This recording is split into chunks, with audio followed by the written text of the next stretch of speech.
News paper updates. నేడే group 1 provisional జాబితా అభ్యర్థుల వ్యక్తిగత లాగిన్లో మార్కులు వెల్లడించనున్న టీజీపీఎస్సీ. అయితే ఈ మార్కులు అయితే వాళ్ళకు ఒక హాల్ టికెట్ నెంబర్ ఐడి ఉంటుంది కదా, వాటితో వాళ్ళు మాత్రమే చూసుకోవచ్చు మార్క్స్ అనేటివి. నెక్స్ట్ రేపు గ్రూప్ 2 మార్కుల జాబితా ప్రకటన.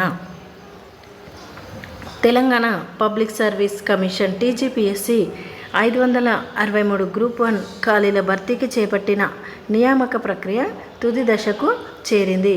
గ్రూప్ 1 మెయిన్స్ రాత పరీక్షల ఫలితాలు సోమవారం అంటే ఈరోజు నేడు విడుదల చేయనున్నట్లు టీజీపీఎస్సీ ఇప్పటికే ప్రకటించింది. అయితే ఎంపిక పరీక్షలో అభ్యర్థులు సాధించిన ప్రాథమిక మార్కుల వివరాలను మాత్రమే కమిషన్ వెల్లడించనుంది. అయితే టీజీపీఎస్సీ తొలుత అభ్యర్థుల మార్కులను ప్రకటించి ఆ తర్వాత అభ్యంతరాలున్న వారి నుంచి రీకౌంటింగ్కు దరఖాస్తులు స్వీకరించి అందుకు సంబంధించిన ప్రక్రియను వేగవంతం ప్రక్రియను చేపడుతుంది. ఆ ప్రక్రియ ముగిశాక ఒక్కో పోస్టుకు 2 అభ్యర్థుల చొప్పున 1:2 నిష్పత్తిలో జాబితాను వెల్లడించనుంది.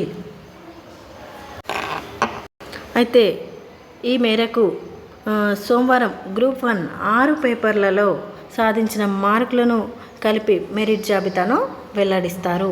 సబ్జెక్టుల వారీగా ప్రతి పేపర్లో సాధించిన మార్కులను అభ్యర్థుల వ్యక్తిగత లాగిన్లో కమిషన్ పొందుపరచనుంది. ప్రాథమిక జాబితాలో వచ్చిన మార్కులపై సందేహాలున్న వారి నుంచి 15 రోజుల్లోగా ఒక్కో పేపర్కి ₹1000 చొప్పున చెల్లించి రీకౌంటింగ్కి ఆన్లైన్లో దరఖాస్తు చేసుకోవాల్సి ఉంటుంది. ఇలా వచ్చిన దరఖాస్తుల పేపర్లలోని మార్కులను అధికారులు మరోసారి లెక్కిస్తారు. లెక్కింపులో పొరపాట్లు ఉంటే సరిచేసిన తర్వాత మెరిట్ ఆధారంగా 1:2 నిష్పత్తిలో ధృవీకరణ పత్రాల పరిశీలన జాబితాను టీజీపీఎస్సీ వెల్లడిస్తుంది.